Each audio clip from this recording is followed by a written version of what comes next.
Saya bersyukur loh, Indonesia mayoritas Islam. Saya tidak bisa bayangkan kalau Indonesia juga mayoritas Kristen. Ya, dipenuhi oleh pendeta-pendeta liberal, maka saya yakin mereka akan melegalkan juga seperti beberapa pendeta atau gereja di Australia, Amerika, Eropa yang sudah melakukan pemberkatan sejenis dengan alasan HAM dan lain sebagainya. Sahabat rahmat Allah Subhanahu wa taala, sebagaimana yang kita saksikan tadi di cuplikan video tersebut, ini ada salah seorang pendeta. Beliau ini bernama Pendeta Mel Atok, ya, atau biasa dipanggil Pendeta Mel Atok. Jadi di sini beliau mengatakan, saya bersyukur katanya karena Indonesia ini mayoritas Islam, katanya seperti itu. Dia bilang, saya tidak bisa membayangkan kalau seandainya di Indonesia ini juga mayoritas Kristen, katanya. Dipenuhi dengan pendeta-pendeta yang liberal, maka saya yakin mereka akan melegalkan juga sebagaimana pendeta atau gereja yang ada di Australia, yang ada di Amerika, yang ada di Eropa sana, yang mereka mengatakan membolehkan melakukan hubungan sejenis yang berdasarkan hanya karena hak asasi manusia, seperti itu. Kita saksikan dulu pendeta ini mengomentari terkait masalah hal ini. Saya bersyukur loh, Indonesia mayoritas Islam. Saya tidak bisa bayangkan kalau Indonesia juga mayoritas Kristen.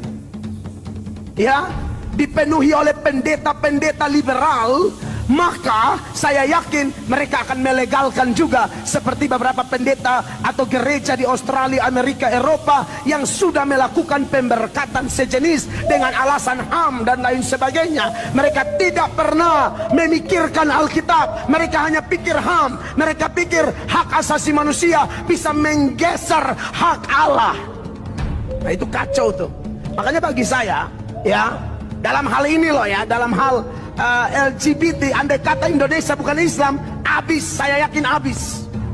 Ya, sahabat rahmatullah Subhanahu wa taala, sebagaimana tadi secara untuk video lengkapnya bisa teman-teman sekalian saksikan sendiri di channelnya Pendeta Mel Atok, ya. Channel beliau full menjelaskan terkait masalah ini. Jadi Pendeta Mel Atok ini mengatakan dia bersyukur, ya, karena Indonesia ini adalah mayoritas Islam.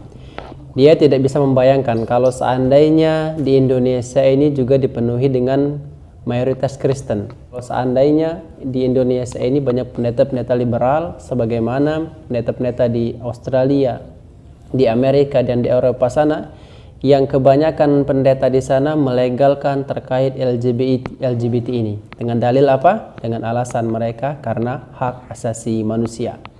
Bahkan sampai dia tadi mengatakan hanya karena dasar hak asasi manusia sampai mereka melupakan Alkitab. Di situ beliau mengatakan demikian. Dan sahabat rahmatullah Subhanahu wa taala, perlu juga kita sama-sama ketahui bersama, dan terkait masalah larangan LGBT ini juga sudah banyak sekali diterangkan dalam firman Allah Subhanahu wa taala. Salah satunya terkait larangan LGBT ini Allah terangkan di Quran surah Ar-Rum ayat yang ke-21. Baik, kita baca dulu ayatnya. A'udzu billahi minasyaitonir rajim. Wa min ayatihi an khalaqalakum min anfusikum azwajan litaskunu ilaiha wa ja'ala bainakum mawaddatan wa rahmah. Inna fi dzalika laayatin liqaumin yatafakkarun.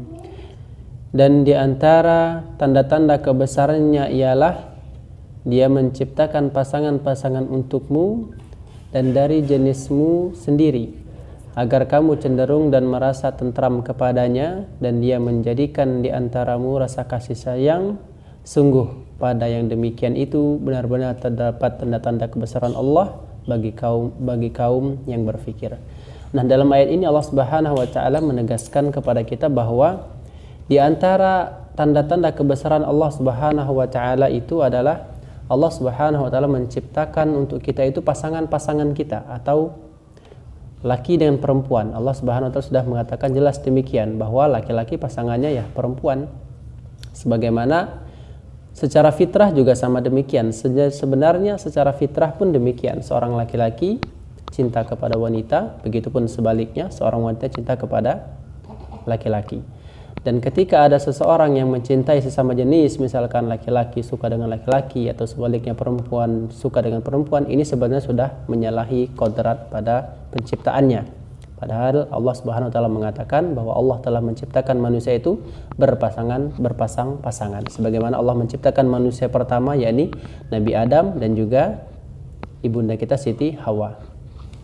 Maka kalau hari ini ada orang yang berdalih dengan mengatakan atas dasar hak asasi manusia hingga mereka membolehkan terjadinya LGBT, mereka membolehkan suka sesama jenis, maka ini jelas bisa dibilang mengundang azab Allah Subhanahu wa taala. Kita ingat kaum Nabi Lut ya, Nabi Lut alaihi salam itu hanya karena mereka suka sesama jenis, akhirnya yang Allah azab bukan hanya mereka saja, bukan hanya orang-orang yang melakukan penyimpangan ini, tetapi semuanya merasakan akibatnya tersebut.